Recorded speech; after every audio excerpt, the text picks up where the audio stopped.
Inaasahang sa linggo ay makapagtitinda na sa mga temporary stall ang mga tinderong naapektuhan ng sunog sa Baguio Public Market. May report si Darlene Kai.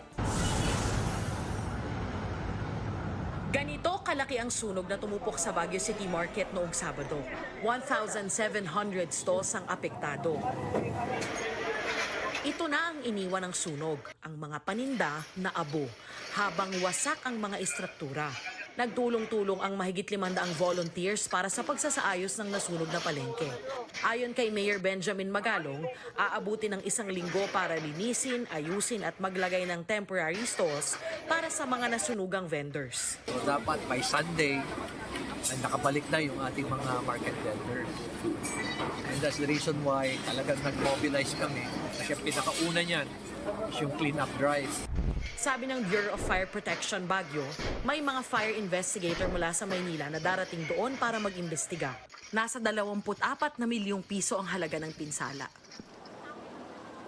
Nasa 40 bahay naman ang nasunog sa Parola Compound sa Maynila. Isang lalaki ang nasugatan sa sunog na nagsimula pasado 4:00 ng madaling araw. Mabilis ang pagkalat ng apoy dahil dikit-dikit at gawa sa light materials ang mga bahay. Aabot sa 300,000 piso ang halaga ng pinsala. Sa Quezon City, naglalagablab na apoy ang gumising sa mga residente ng barangay Nagkaisang Nayon matapos masunog ang pabrika na tunawan ng mga plastik. Umabot sa ika-4 na alarma ang sunog. Inaalam pa ang pinagmulan ng apoy sa 3 insidente ng sunog.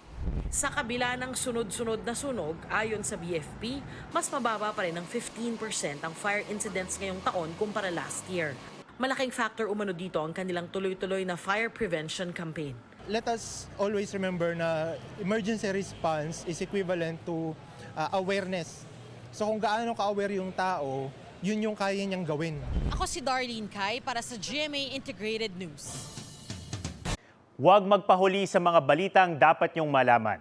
Maaring mapanood ang State of the Nation at iba pang newscasts sa youtube.com/GMA News.